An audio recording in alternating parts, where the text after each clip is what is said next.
Okay, so now I'd love to welcome Debbie Ryan to the podcast. Debbie, welcome to the show. Hey, Rob, how are you? I'm doing great.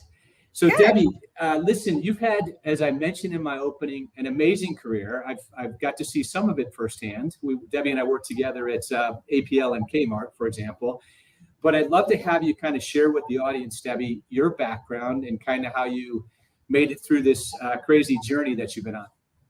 Sure. Yeah. As I think you know, I started out my career on the transportation services provider side of the industry, initially in LTL as a trainee with Big R. I did not know that, actually. You did not know that? No, I did not know that. Yep. Trainee for Big R, and then a line haul dispatcher, and then sales rep. So worked at a bunch of terminals, ended up in California, met some APL liner folks, and joined the APL liner team in Southern California. Remember the C10s had just come out, and importing was really starting to take off. So I worked both at liner and then at ACS, APL Logistics, their overseas 3PL. So, and then after that time immersed on the service provider side of the business, I sort of jumped over to the shipper side of the desk. And I worked mostly in retailing, a wide variety of retailers. So specialty retailers like Warner Brothers Studio Stores and Ascena Retail, big box like Kmart, and even off-pricers like Filing's Basement, which I miss dearly, and Value City department stores. So more recently, I tried out manufacturing over at Abbott, and most recently have decided to kind of leverage my experience working with a procurement consultant. So it's been a journey. Yeah, so I wasn't kidding. That is an amazing journey through the supply chain. So you've seen lots of things, and maybe you could share with the audience, if you look at all of that background, maybe all the way from the beginning to when you were interning at an LTL company, all the way to fast forward to Abbott and what you're doing today. What are some of the biggest challenges that you face in your career when you think about the entirety of dealing in the supply chain industry? Yeah, and there are so many, and over time they have changed constantly. But I kind of bucket them a couple of different ways. So one, there's the external challenges that you face, like market forces. Just as you were talking about, supply and demand of ocean slots, right? It takes about 3 years to build a steamship. A lot could change in the market in that time. You could be flooded with ocean slots, or you could be, wanting, just the availability of air charters, truckloads and driver situations, labor situations, right? I think we all have tattoos of ILWU contract years on our forearms. Right. But then, other external challenges like weather, the tsunami, or who could forget the volcano in Iceland? I forgot about that. Yeah. Right. It just stymied air freight for weeks. And just the normal stuff like typhoons and hurricanes and stuff. But also regulation, another external challenges. Many of us have fond memories of the old shipping conferences, but deregulation happens. But then there's also the internal challenges too that you face with your with your importer. Like the one thing that's dramatically impacted retail apparel has been the speed to market, fast fashion trend, which brought about a lot of changes in sourcing locations, right? Just from North Asia all through South Asia, West Asia. And it seemed like, those sourcing changes would happen, and then the infrastructure in those places would catch up a few years later, right? And then they switch again to the next country, right? Yeah. And then they switch again to the next country, right? Just, and I'm thinking of, remember what Hong Kong was like before Yantian was a big port, like, I do. Way back in the early 90s, and the long lines of trucks waiting to get across. So, but kind of chasing those sourcing locations, and then just customer demand, right? And the product line that the retailer is planning on selling. I remember a time at Warner Brothers studio stores.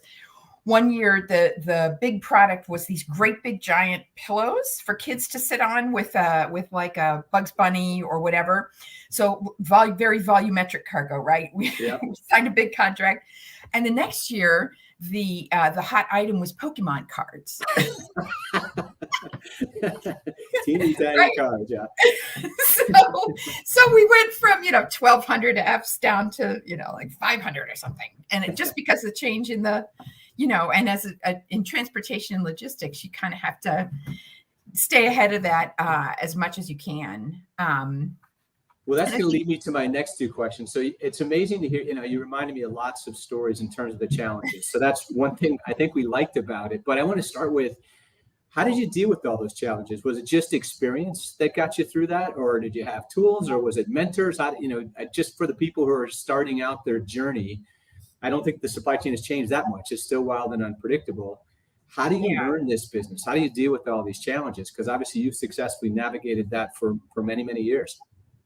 Yeah, I think it helps to be a little bit of an adrenaline junkie,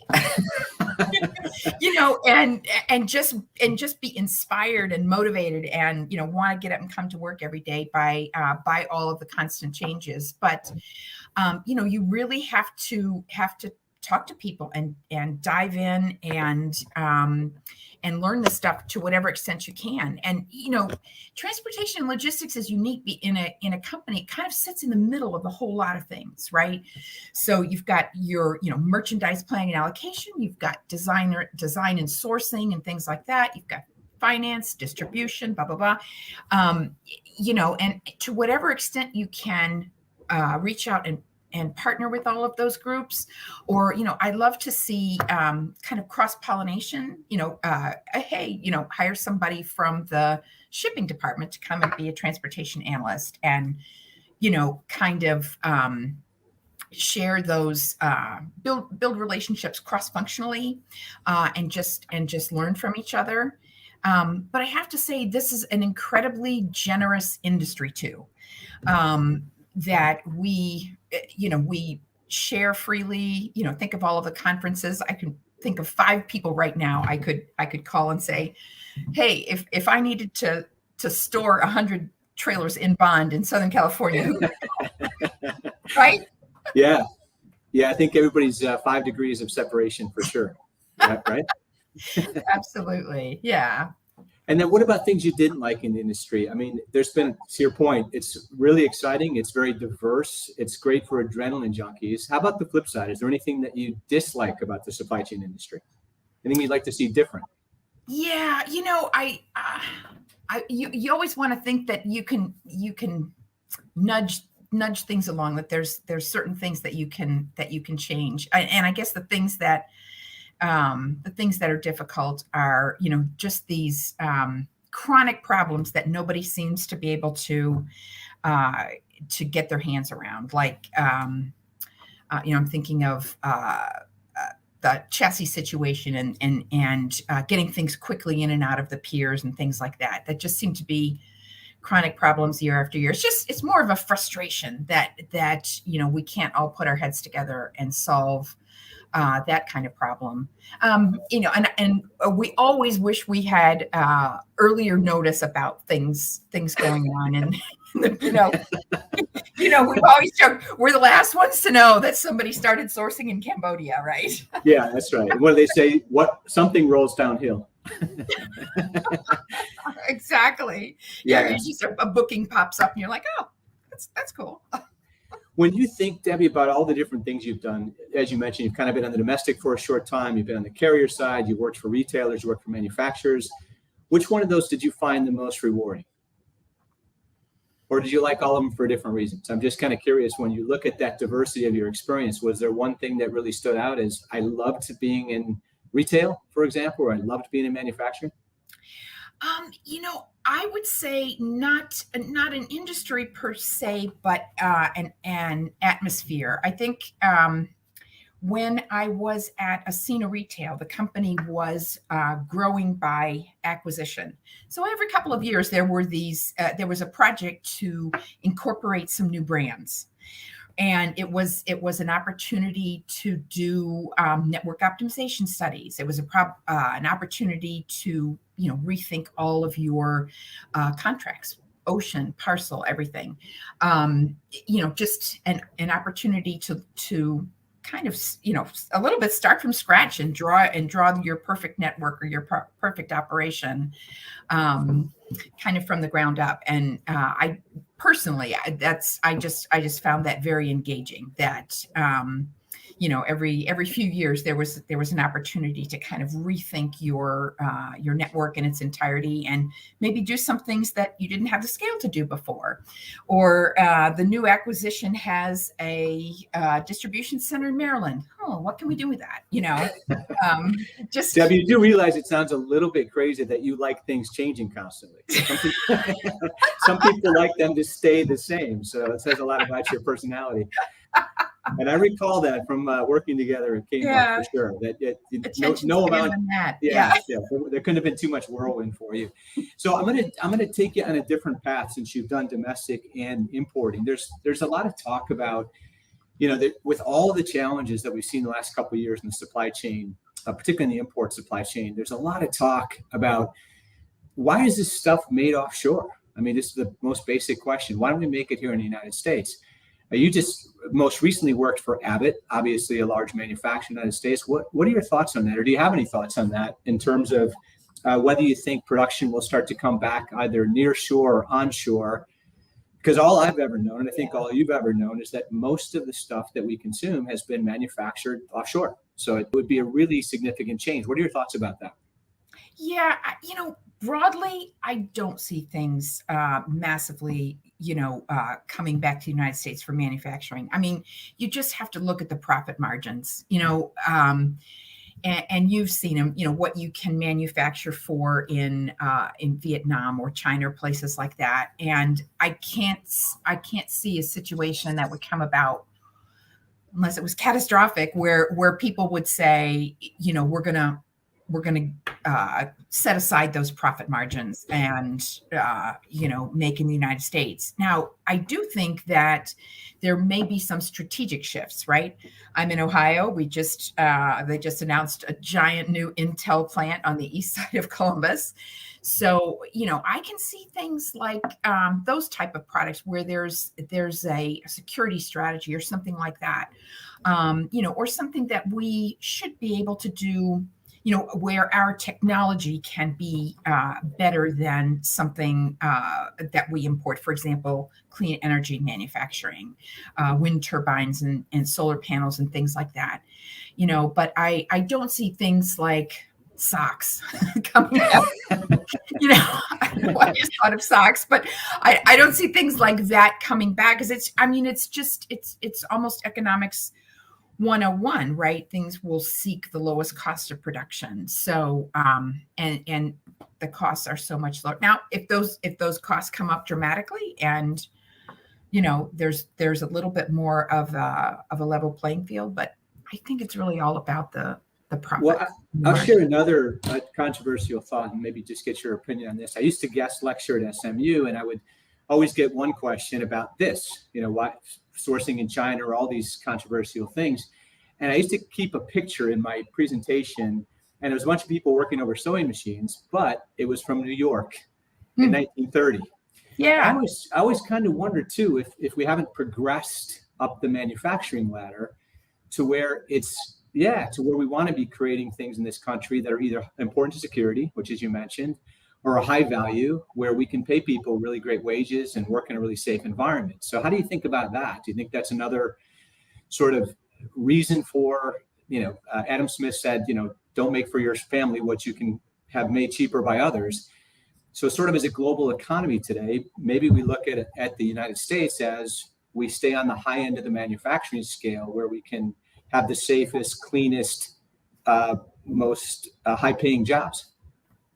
Yeah, and I would agree with that, and I think we pick and choose. I mean, there may be a reason for making in America, that could be your niche, right?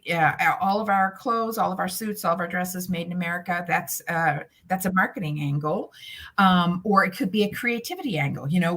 We know how to create for the American market better than anyone anywhere else, and I can see some distinct, unique situations where that would work.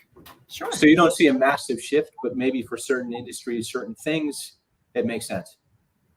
Yeah. And I think and it's got to be a strategic reason, like a marketing angle, or like a security reason or something like that.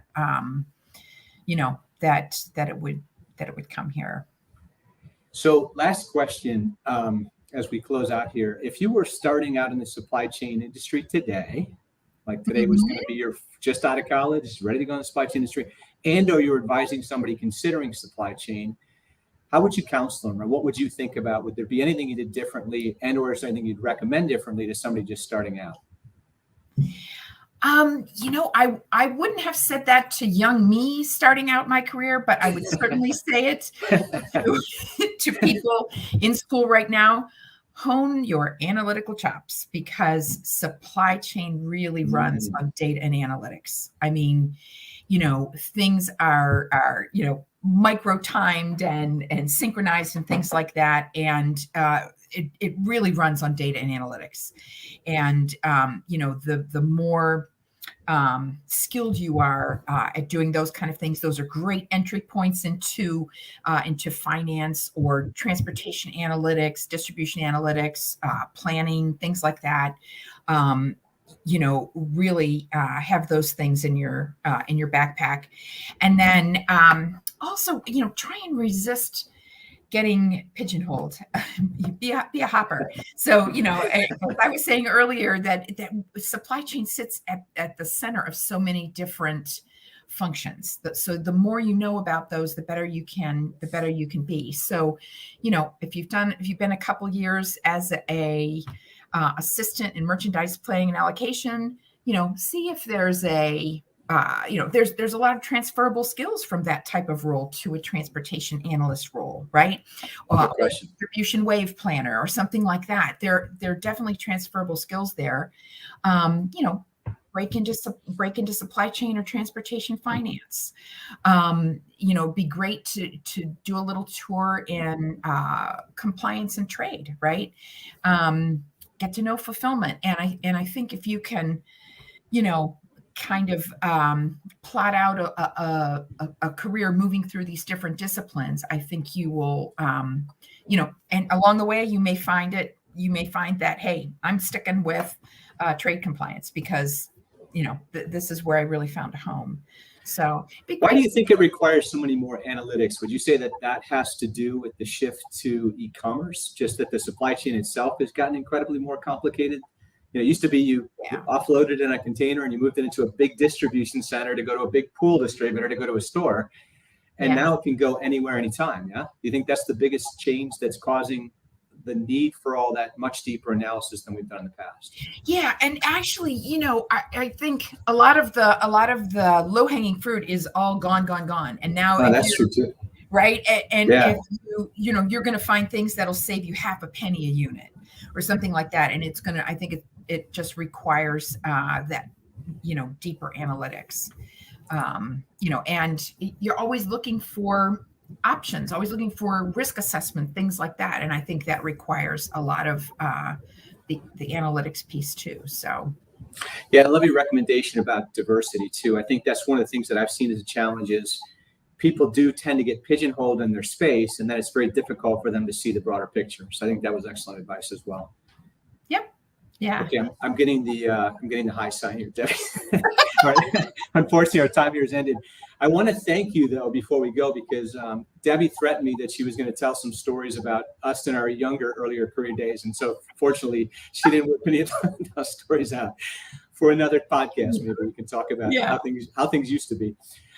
Just before we let you go, we've got one question, Debbie, that was related to possibly sourcing shifts. And I spoke a lot about domestic, but I also meant nearshoring. And so there's a question here about South America. Do you have any background in that, or how do you think about that as a sourcing location?